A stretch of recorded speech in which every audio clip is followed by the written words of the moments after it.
Hey guys, this is Diamond from Diamond Shine Soap. I'm excited to see you today.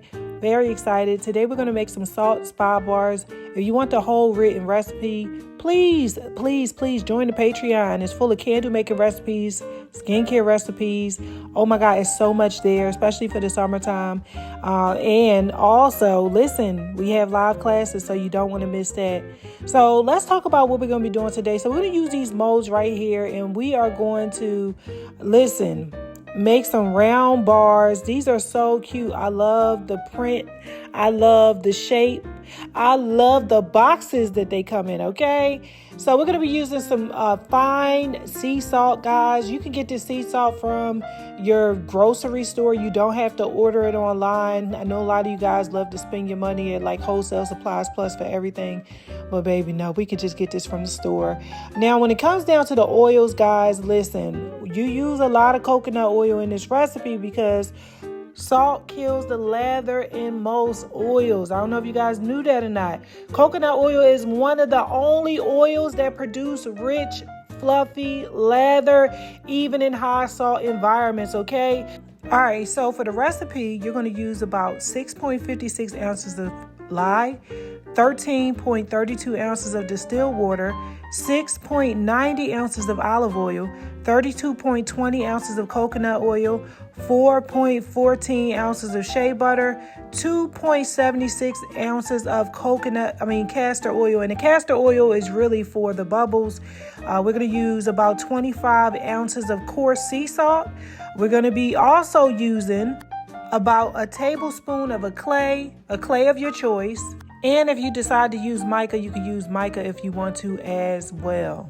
All right, so now listen, you're going to need to buy some silicone molds. If you want to do it in a loaf, which I did make a few bars in a loaf, you have to cut it very fast, okay? So you can't even let it solidify. You got to cut it while it's still warm.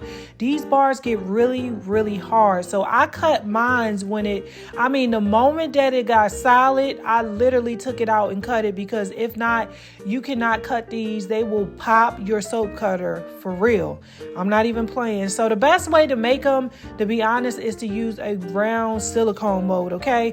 So everything is being mixed in right now. I have all of my oils, and listen, y'all, do not do what I'm doing. I pushed it to the limit. I filled this thing all the way up to the top. I refuse to go and get me another container and make all of these dishes. I do not like to clean up after I make my soap. Sometimes I let that stuff sit, and that is a problem. But you want to go ahead and stick blend everything, all of your clays into your oils, and then you want to go ahead and pour your lye water solution into the same container, okay? So now when you pour your lye water solution in, you want to go ahead and stick blend, and you will stick blend until it comes to a trace. Now, in the beginning, it will look a little dark. It will look a little dark, and the reason why it looks so dark is because I put that kaolin clay in there.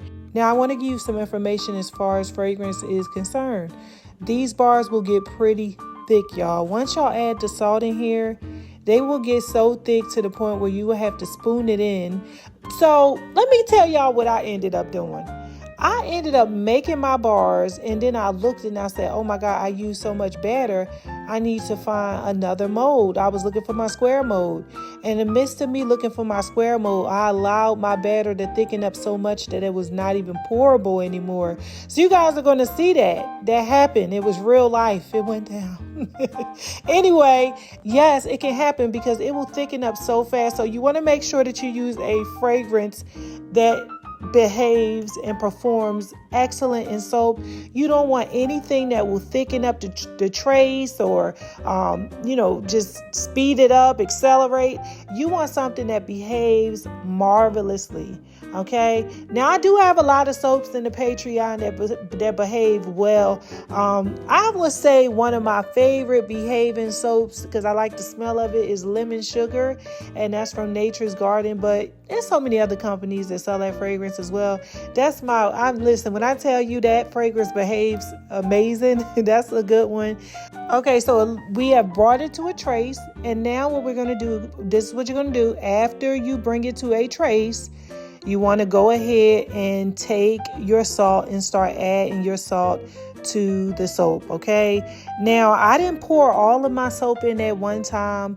You can pour it all in at one time if you want to. I just kind of took my time and I put a little bit in, and then I would kind of stir it around, and then I would put a little bit more in, and that's what I did until it was gone. And I definitely believe that this way was more effective because it just gave it time to kind of mix into the soap batter.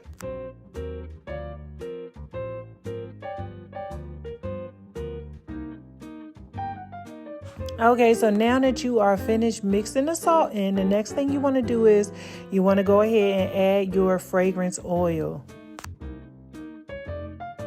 Now, just to make sure it's all mixed in there, go ahead and give it a nice spin.